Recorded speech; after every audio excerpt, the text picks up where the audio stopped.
Hi everyone, welcome to Randwick Presbyterian Church Online.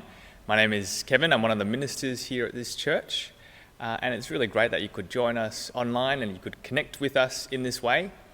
We would love to connect with you. If you would like to find out more about our church, just head to our church website and there's a little connect card that you can fill out. We'd love to get to know you and connect with you. And we really hope that you enjoy this weekly message that has been pre-recorded for you.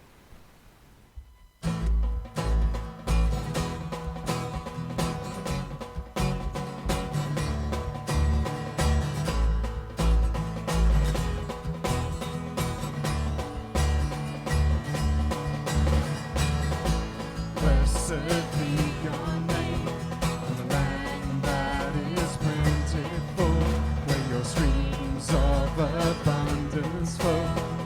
Blessed be your name. Blessed be your name, when I'm found in the desert place, though I walk through the wilderness. Blessed be your name. Every blessing you pour out, I'll turn back to praise. When the darkness closes in, Lord, still I will say, blessed be the name of the Lord. Blessed be your name. Blessed be the name of the Lord. Blessed be your glorious name. Blessed be your name, sun shining down on me, when the world's all as it should be. Blessed be your name. Blessed be your name, on the road marked with suffering, there's pain in the offering. Blessed be your name. Every blessing you pour out, I'll turn back to praise. In the darkness closes in, Lord, still I will say, blessed be the name of the Lord. Blessed be your name. Blessed be the name of the Lord. Blessed be your glorious name. You give and take away. You give and take away. My heart will choose to say, Lord, blessed be your name. You give and take away. You give and take away. My heart will choose to say, Lord, blessed be your name. Blessed be the name of the Lord. Blessed be your name. Blessed be the name of the Lord. Blessed be your glorious name. Blessed be the name of the Lord. Blessed be your name. Blessed be the name of the Lord. Blessed be your glorious name.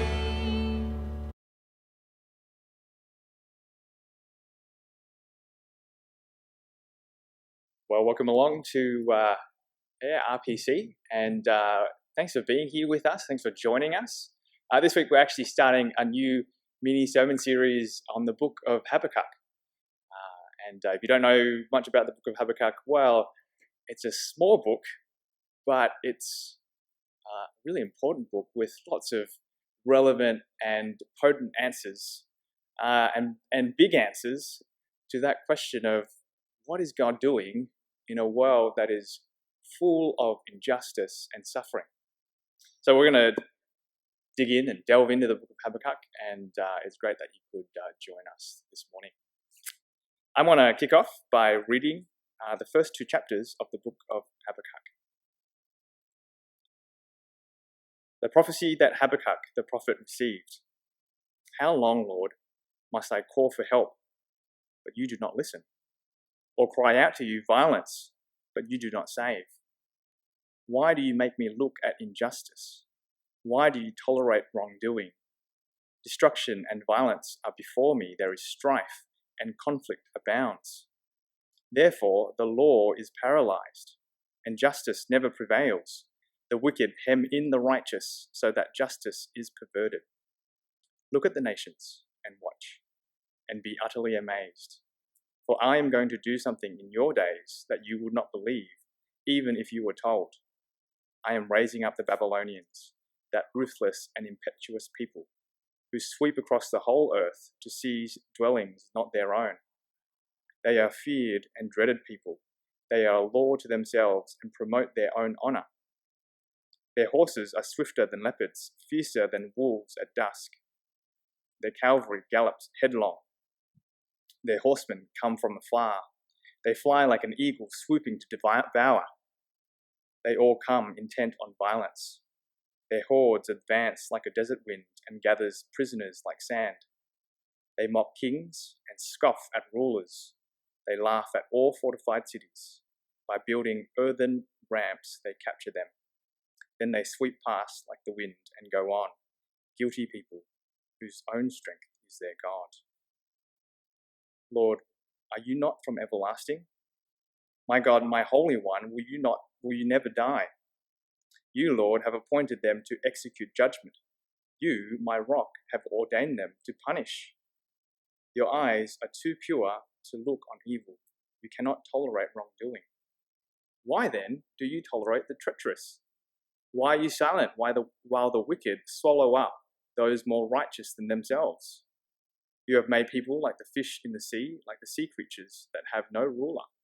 The wicked foe pulls all of them up with hooks. He catches them in his net. He gathers them up in his dragnet, and so he rejoices and is glad. Therefore he sacrifices to his net and burns incense to his dragnet. For by his net he lives in luxury and enjoys the choicest food. Is he to keep on emptying his net, destroying nations without mercy? I will stand at my watch and station myself on the ramparts.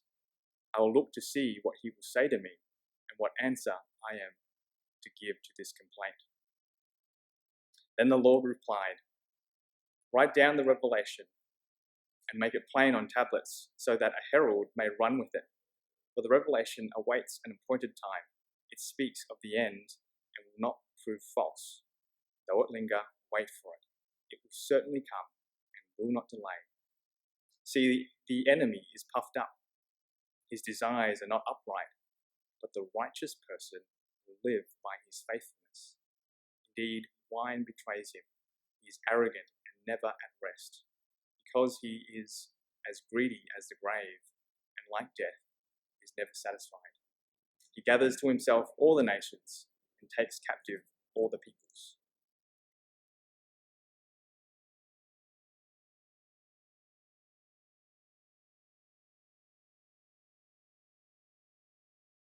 On a recent holiday, cruise of a lifetime really, to Antarctica became a nightmare for some of my friends, Carl and Annie, when both of them tested positive for COVID-19. Within days, Carl, who is one of the fittest guys I know, he became critically ill and he needed to be evacuated on a cruise ship. There was a video of him actually jumping from the cruise ship onto a Navy boat in full hazmat suit, oxygen tank in tow, and he would spend the next 3 months in hospital. About 2 weeks in ICU and about 10 days completely sedated. He was extremely ill. He was really on the doorstep of death. And you can imagine that those days were tough for him, but particularly tough for his partner Annie, who wasn't allowed to talk to him or see him because of precautions. And the only contact that she had was through phone calls from the doctors caring for Carl and pictures of him sent by the nurses. It was really a tough and devastating time for both of them, particularly for her, as she waited and just hoped that Carl's condition would improve. And they have. Really good news, glad news that they're actually back at home now in Sydney and Carl is recovering from the virus. But what was it that got her through that time? Well, it was a strong sense of hope. A strong sense that on the other side of all this uncertainty and suffering, there was life to be found with Carl. And she writes in a recent news article that she had hope. And that hope was manifested in strong images, all the way of them coming home, walking up their garden path and going for a walk together. She had hope that things would improve. And that's what kept her going in the darkest of days. Hope is so important, isn't it? When things are tough, when we walk through the deepest of life's valleys, it is hope. Hope for a brighter day, a better future that will allow us to endure and to persevere. Without it, despair, depression, despondency can quickly take over. But with hope, we can carry on in strength and endurance, even when the whole world seems to crumble around us. So the question is, well, if hope is so important, what is it? What is it that keeps hope alive? What is the fuel that keeps hope burning strong? We've probably been in situations in life where we felt completely hopeless. No matter what we try or think or do, the outcome will not change. So why bother trying? Is hope just a matter of blind optimism that some of us are intrinsically born with, but others aren't? Or is it a persistent mindset of positivity and growth that we can learn and we can be trained in? What is it that keeps hope alive? Well, I want to suggest that for us as Christians, the source of our hope is our faith in our God. That God is the unshakable and mighty King who is always for his people. See, I think that's a truth that gives oxygen and fuels our hope and our longings as Christians for the future. God is the unshakable, mighty King who is always for his people. And so that is the main thing I hope that we'll come away with as we finish this series on the book of Habakkuk. I think that's what really this final chapter 3, is all about. And I hope that as we walk away from this book, we'll be given a remarkable example of what it looks like to keep on hoping, to keep on trusting in God despite the circumstances that we find ourselves in. And that is, well, exactly, if you were with us the last week, what we find in the first 2 chapters of Habakkuk. Habakkuk finds himself in really troubling circumstances.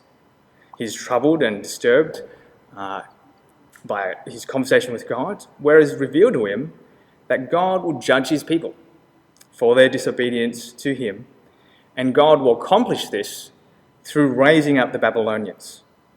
And he knows, it's been told him in chapter 2, that the Babylonians will themselves fall under God's judgment.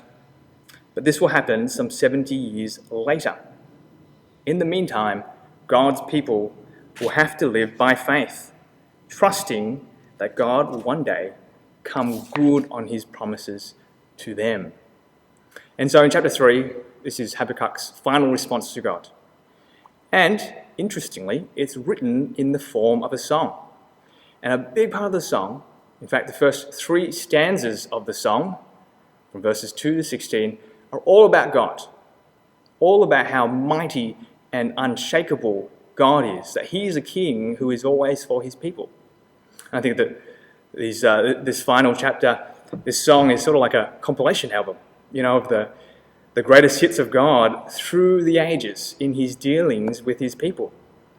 And so if you have your Bibles open, you can open to verse 2. It starts with Habakkuk recalling the mighty and famous acts of God towards his people. He starts by saying, verse 2, Lord, I have heard of your fame.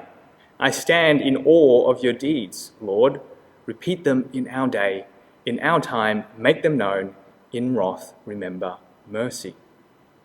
And so even right here in the very first line of this song, there's a sense that this is not a power ballad to God, where he will praise God and sing of God who will come in and conquer his enemies, there's already a hint of sadness and longing in these words.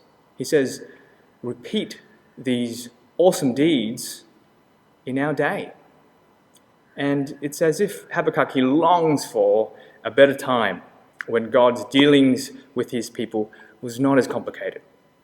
He remembers in his mind that there is a certainty of God's coming judgment on his people.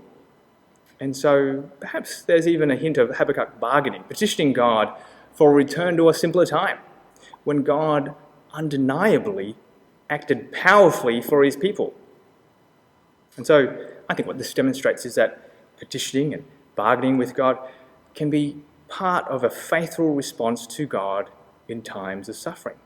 To have faith and trust in God often doesn't mean that we have to show a one-dimensional, resolute, almost robotic trust in God.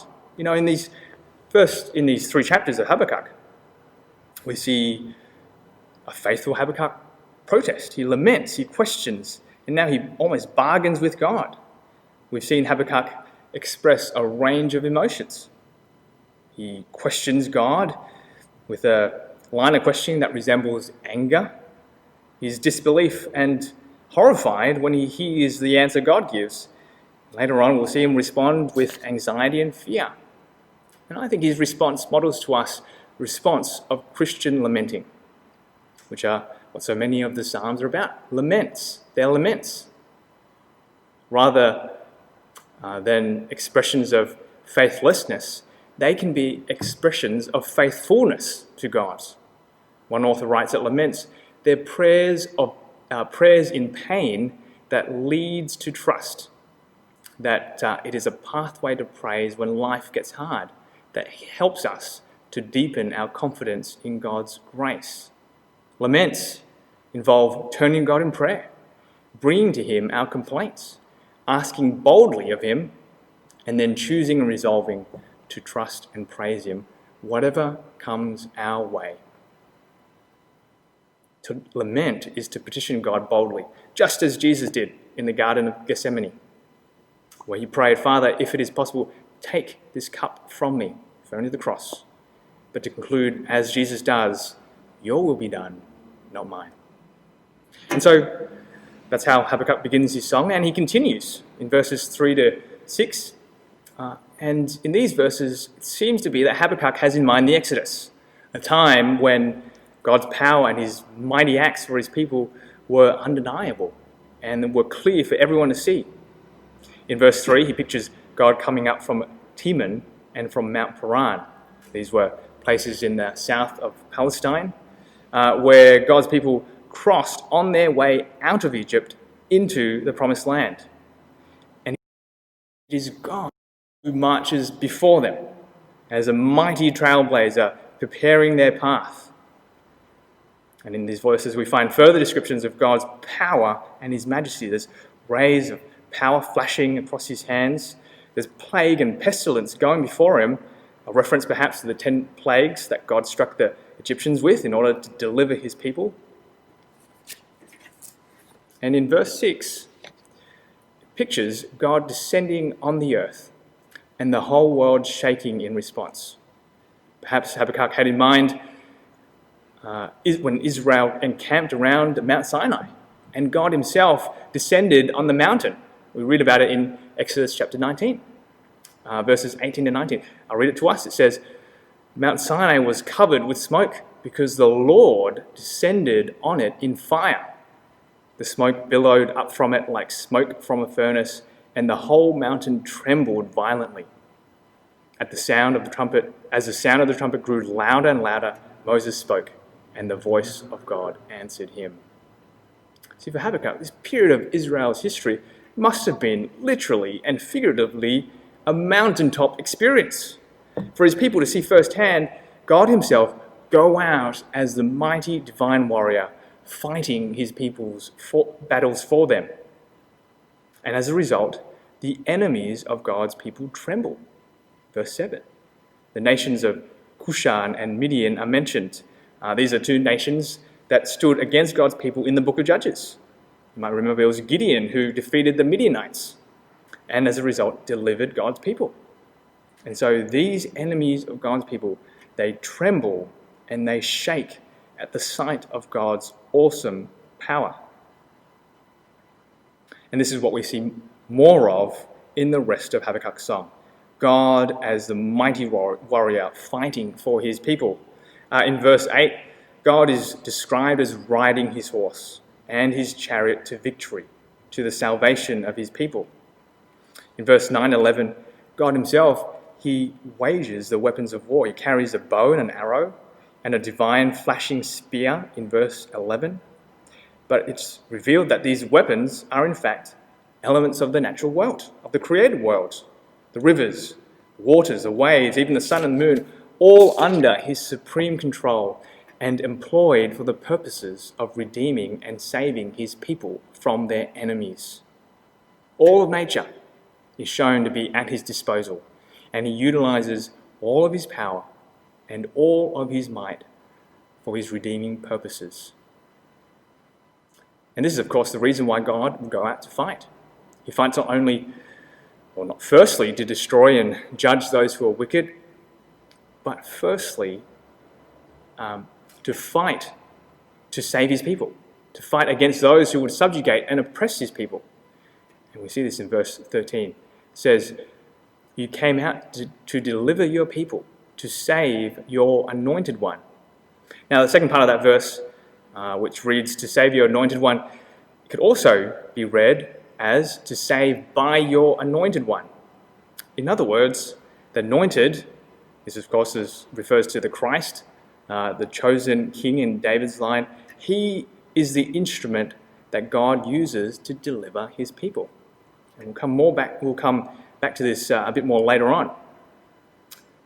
The next part of verse 13, it focuses in on the enemies of God's people and the outcome of the battle.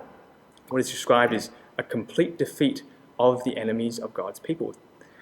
Verse 13 says, the rest of verse 13 says, "You crushed the leader of the land of wickedness. You stripped him from head to foot." The phrase, "you crush the leader," is used in other parts of the Bible to describe God battling the cosmic monsters like Leviathan, symbolizes the forces of evil. It's God who comprehensively and completely defeats these forces of evil. And in ironic fashion, verse 14 tells us it is through the enemy's own weapons that God uses to defeat them. Verse 14 says, "With his own spear you pierce his head." This is the power of God. He's able to use the strength of the enemy against them. And it's just classic God, isn't it?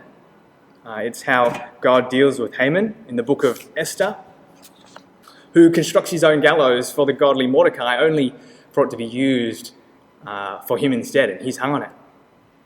And it's the same in the book of Daniel. Daniel's accusers perishing in the very den of lions that they had Daniel thrown in. See, this is what Habakkuk focuses on as a source and the fuel for his faith and his hope in the midst of oncoming suffering and persecution and uncertainty. He focuses on the might and the power of his unshakable God, who is always for his people. And this is a God who we worship, God of unlimited power, who stands and shakes the world, and yet he will never be shaken. Our God who has at his disposal boundless, unlimited, inexhaustible power, and who is committed to redeeming and delivering his people from their enemies. And so Habakkuk longs for God to act in such a definitive way again for his people. And he knows that God will. He trusts that some 70 years later, God will deliver his people from Babylon. What Habakkuk could have never imagined, was that some 600 years later, God again will act definitively and powerfully for his people, that even the glory days that he talks about here in this song will pale in comparison. Another time when God's glory would descend upon the world in the person of Jesus Christ, who will demonstrate to his people and the world that he has unlimited power and boundless power at his disposal over the created world. Another moment in history where on a rugged, dirty cross, God will fight the greatest battle for his people through his anointed, Jesus Christ, against their greatest enemy, the enemy of sin, death, and the evil one for them. And at that moment of his death, all of creation seemed to undo itself.